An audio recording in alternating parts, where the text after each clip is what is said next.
السلام عليكم، وشلونكم بنات؟ نبدي الفيديو بالصلاة على محمد وآل محمد. اليوم عندنا كباب الطاوة. هذه مكوناته: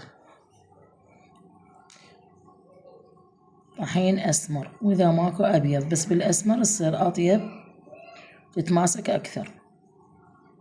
هذه هنا عندنا طماطم مفرومة أو شحم مفروم أو ليا يعني، ولحم وكرفس، وحباتين ثوم،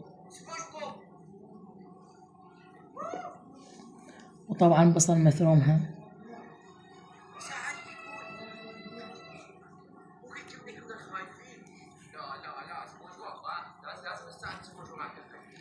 بنات نخلي بهارات حسب الرغبة، إذا تخلون بس ملح حماتين عادي تصير طيبة وتبين طعم كل المكونات. بس نضيف شوية فلفل أسود وشوية كمون وكركم، وطبعا ملح.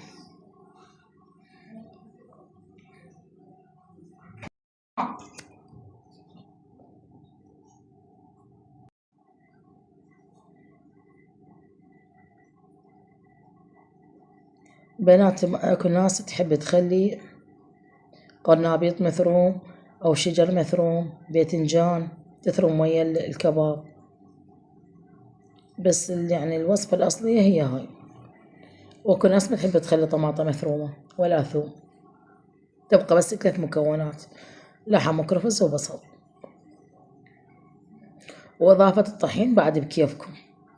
طبعا كل ما يقل الطحين هو راح يطلع الكباب أطيب، ولازم تخلون يعني شوية ليه مثرومة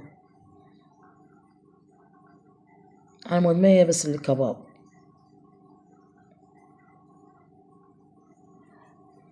هاي هنا راح نقلش كم وحدة وياكم.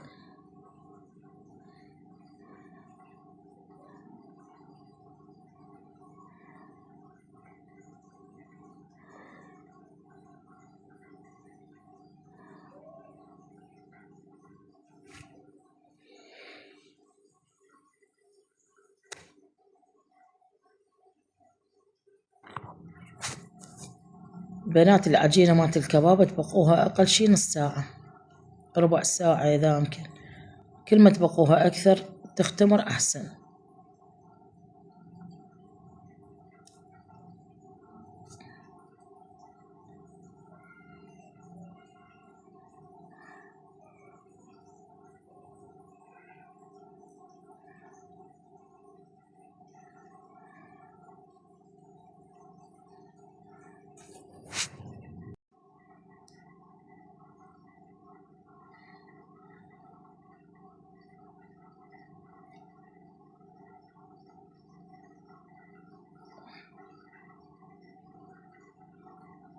طبعا بنات أنا هنا قضيت وياه باذنجان وقرنابيط.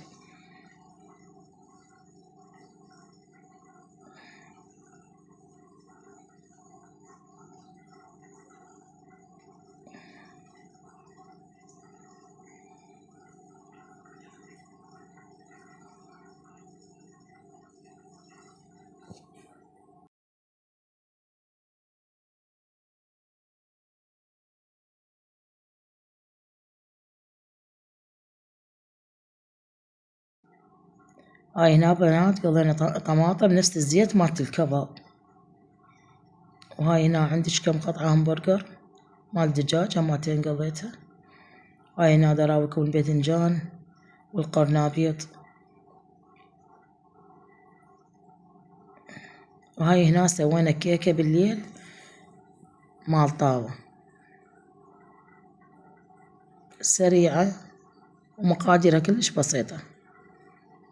مقادير البيضة الوحدة سويتها على الطباخ، نصيتين ماكو نص ساعة استوت. سويتها بالطاوة العادية الجرانيت. هاي ورا ما كملنا نظفنا الطباخ. أنا هذا حكيت لكم عن مزيل الدهون، هاي النوعية كلش زينة، بس لازم يبقى مزيل الدهون يعني فترة قليلة بسرعة تجلفوه، لأن إذا بقى أكثر راح يطق على طباخ الستيل.